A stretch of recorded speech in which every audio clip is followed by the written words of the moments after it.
Yeah Balaraju గారు, నా మేధస్సుకు అందట్లా కాంగ్రెస్ పార్టీకి బీజేపీకి ఏంటి సన్నిహిత సంబంధం ఉండాల్సిన అవసరం ఎక్కడొస్తోంది? ఎందుకు కలిసిపోతారు? మీరేమైనా చెప్పగలరా?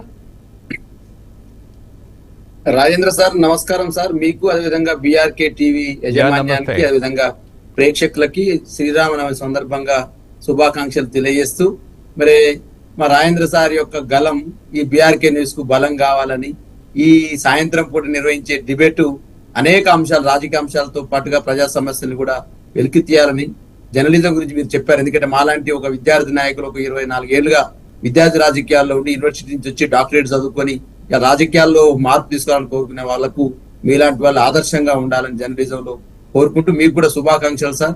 బీఆర్కే న్యూస్ తరఫున మా తరఫున కూడా ముందుగా రాజేంద్ర సార్, ఇవాళ మేము ప్రధానంగా మేము చెప్పాల్సింది ఏంటంటే, రేవంత్ రెడ్డి గారు ముఖ్యమంత్రి అయిన తర్వాతకి వారు మాట్లాడుతున్నటువంటి మాటలు కావచ్చు, వారు చేస్తున్నటువంటి రాజకీయ ప్రసంగాలు కావచ్చు, వారి వెనకాల గోతులు దొవుతున్న వాళ్ళు విషయాల పట్ల కావచ్చు, వారు స్పందిస్తున్న తీరు ఏదైతుందో ఇవే అనుమానాలకు తావిస్తా ఉన్నవి.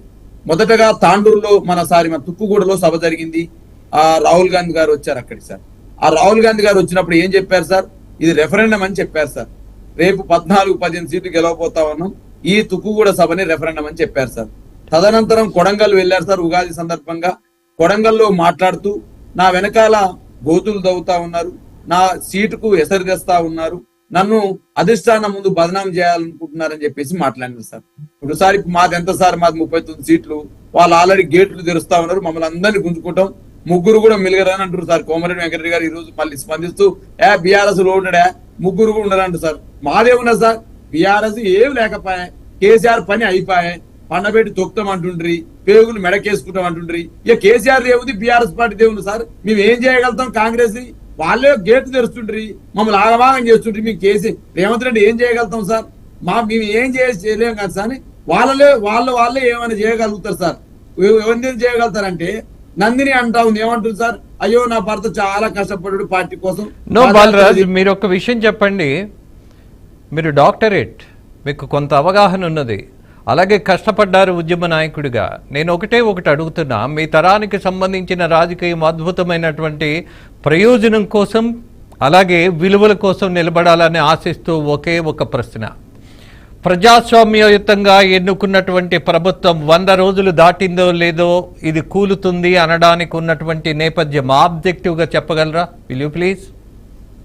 సార్, ఇప్పుడు రాజకీయాల్లో ఇప్పుడు దేశవ్యాప్తంగా అనేక రాష్ట్రాల్లో ప్రభుత్వాలు కూలుతున్నాయి సార్. అనేక రాష్ట్రాల్లో ముఖ్యమంత్రులే వేరే పార్టీలకు పోతున్నారు సార్. ఆ సందర్భాన్ని చూసుకొని తెలంగాణలో కూడా రేవంత్ రెడ్డి గారి ప్రసంగం వెనకాల ఈ కుట్రలు ఏమైనా జరుగుతున్నాయేమో వాళ్ళ పార్టీలోనే అని అనుమానం వచ్చింది సార్. కానీ మేము చెప్తున్నాం సార్, మా కేసీఆర్ గారు, మా అధినేత గారు ఆశీర్వాదం ఇచ్చారు, మా కేటీఆర్ గారు మా పార్టీ వరకు రేవంత్ రెడ్డి గారికి ఆశీర్వాదం ఇస్తా ఉన్నారు. ఈ తెలంగాణ ప్రజల తరఫున శ్రీరామనవమి సందర్భంగా కాంగ్రెస్ పార్టీలో గ్రూప్ తగాదాలు లేకుండా, ఒకరినొకరు కుర్చీ గుద్దుకోకుండా, ఒకరు ముఖ్యమంత్రి కావాలి, ఇంకొకరు ముఖ్యమంత్రి కావాలని పొంగులేటి శ్రీనివాసరెడ్డి గారిని కావచ్చు, బట్టి విక్రమార్క గారిని కావచ్చు, అదేవిధంగా జగ్గారెడ్డి గారిని కావచ్చు, అదే విధంగా మరి ఇప్పుడున్నటువంటి కోమరెడ్డి వెంకటరెడ్డి గారిని, ఎవరిని కూడా ముఖ్యమంత్రి పీఠం ఆశించకుండా శ్రీరాముడు చూడాలని నేను కూడా కోరుకుంటా సార్. బీఆర్కే న్యూస్ ద్వారా సార్, వాళ్ళ గ్రూప్ల పంచాయతీల మమ్మల్ని ఎందుకు లాగుతున్నారు సార్? రాజేంద్ర సార్, మేము కోరుకుంటాం 5 ఏళ్ళు ఉండాలని కోరుకుంటున్నాం. రేవంత్ రెడ్డి గారు ఇచ్చిన హామీలు అమలు చేయాలని కోరుకుంటున్నాం. 420 హామీలు ఇచ్చారు సార్. 100 గ్యారంటీ సార్, 100 రోజులలో 6 గ్యారంటీలు అమలు చేస్తామని చెప్పారు సార్. ఇలా బీఆర్కే న్యూస్ ద్వారా మీరు వీళ్ళు ఇచ్చినటువంటి హామీలు నెరవేరుస్తున్నారా లేదా అన్నది సెకండరీ. బట్ దానికంటే వివాదాస్పదం అవుతున్నటువంటి విషయం ఒకటి. మీతో పాటు బీజేపీ వాళ్ళు కూడా ఇదే మాట అంటున్నారు. మీరిద్దరూ కలిసి పడగొట్టే ప్రయత్నం ఉన్నదా? ఎవరికి వాళ్ళే ఒక ఆశతోటి మాట్లాడుతున్నారా? ఏ అభిప్రాయంతో మాట్లాడుతున్నారు అనేది అర్థం కాని అంశం. కిషోర్ గారు చెప్పండి సార్.